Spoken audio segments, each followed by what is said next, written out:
En ce temps-là, Jésus disait à ses disciples, « Vous avez appris qu'il a été dit, tu aimeras ton prochain et tu haïras ton ennemi. Eh bien, moi je vous dis, aimez vos ennemis et priez pour ceux qui vous persécutent, afin d'être vraiment les fils de votre Père qui est aux cieux. Car il fait lever son soleil sur les méchants et sur les bons. Il fait tomber la pluie sur les justes et sur les injustes. En effet, si vous aimez ceux qui vous aiment, quelle récompense méritez-vous? Les publicains eux-mêmes n'en font-ils pas autant?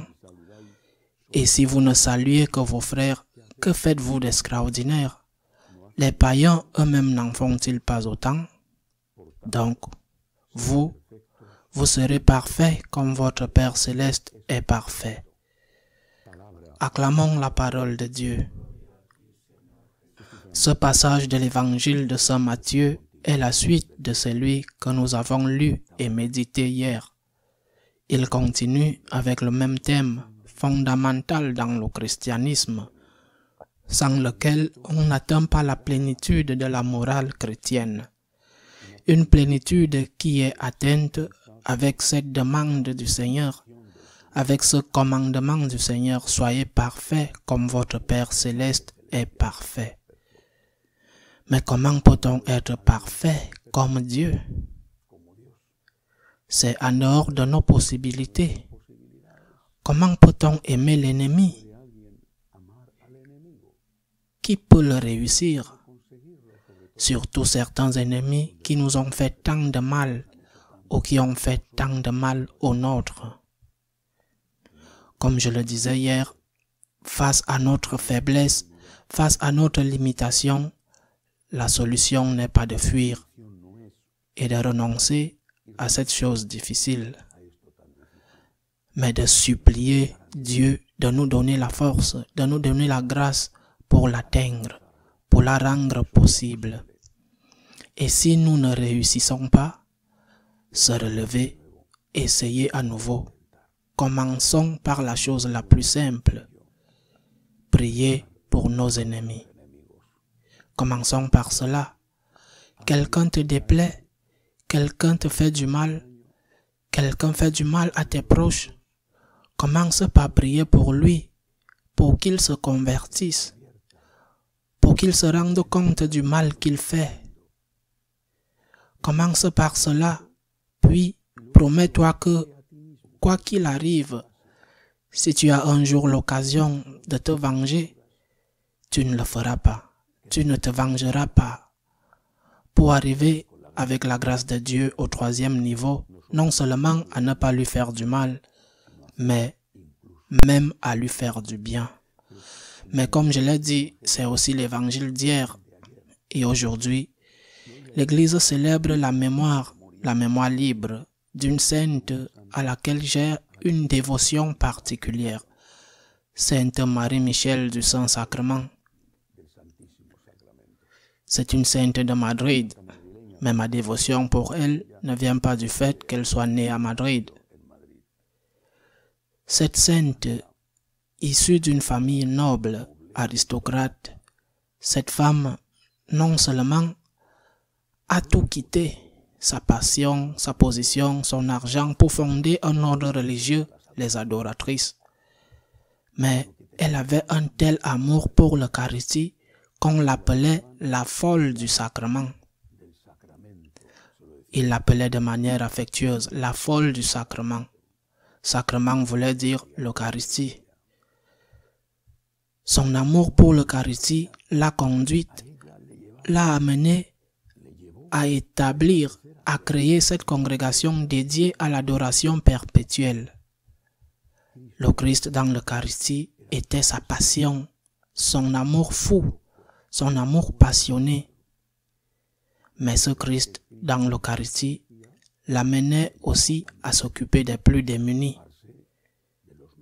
qui dans son cas, et c'est ainsi que tout a commencé, c'était les jeunes ou moins jeunes prostituées qui sillonnaient la cour de Madrid.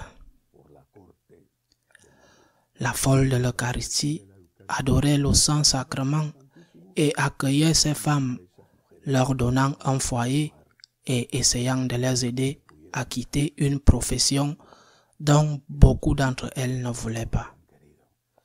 Plus tard, elle s'est également consacrée à l'enseignement parce qu'elle voyait que ce n'étaient pas seulement les prostituées ou les filles des prostituées qui étaient en danger, mais que les filles de travailleurs avaient également besoin de formation. Mais je voudrais me concentrer, en parlant de cette sainte madrilène, sur son amour pour l'Eucharistie, la folle de l'Eucharistie. Une fois j'ai lu qu'un théologien, un luthérien je crois, avait dit « Vous les catholiques, vous dites que vous croyez à la présence réelle du Seigneur dans l'Eucharistie. Je vous dis que ce n'est pas vrai. Non pas parce qu'il ne soit pas vrai que le Seigneur est présent dans l'Eucharistie. Bien sûr, c'est ce que disent les protestants. Je vous dis que ce n'est pas vrai que vous ayez cette foi. Parce que si j'avais cette foi, disait ce théologien protestant, si je croyais que Jésus était vraiment là, je ne quitterais pas l'église toute la journée. Je serai là toute la journée parce que je voudrais être avec Jésus tout le temps. Cela m'a fait beaucoup réfléchir. Est-ce que nous, les catholiques, chacun d'entre nous en particulier, les prêtres, les laïcs, avons-nous cette foi? Est-ce que vraiment, pas en théorie, oui, Jésus est dans l'Eucharistie, ok, bien. Est-ce que tu crois en cela? Est-ce que tu dis que tu crois et tu l'abandonnes? Tu dis que tu crois en cela et tu le traites sans respect, même avec des sacrilèges, en communion dans le péché. Hier, un franciscain de Marie d'un pays d'Amérique latine m'a écrit pour me dire que sa paroisse est fermée depuis plus d'1 an. Fermée. Complètement fermée. Il n'existe aucune quarantaine de ce type dans aucun pays. Il y a eu et il y a encore des paroisses, même dans tout le pays, des temples fermés temporairement. Mais plus d'1 an? Où est l'amour pour l'Eucharistie? Où est l'amour pour les fidèles qui ont besoin d'être avec Jésus? Si nous avions cette foi, comme le dit le théologien protestant, si nous croyions vraiment que Jésus est là, nous ne quitterions pas le temple.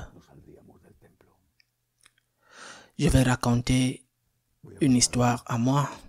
Je sais que je ne suis pas censé le faire, mais avant d'entrer au séminaire, j'allais à la messe tous les jours.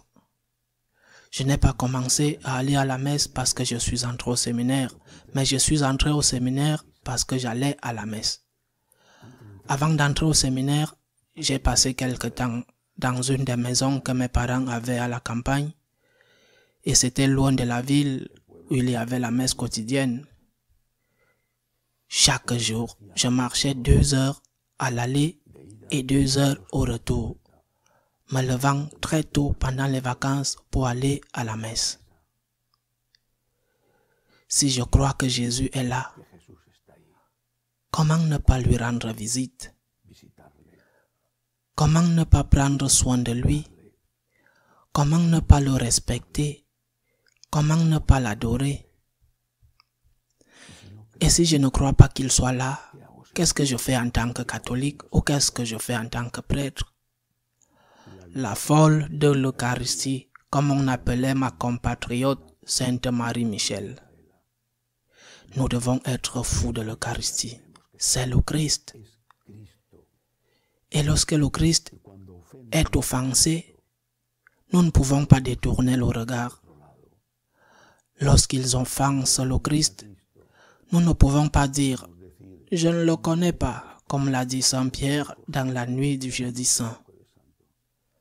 Mais surtout, nous devons faire très attention à ne pas être ceux qui offensent le Christ ou qui ne lui donnent pas l'amour et l'adoration qu'il a le droit d'avoir. Qu'il en soit ainsi.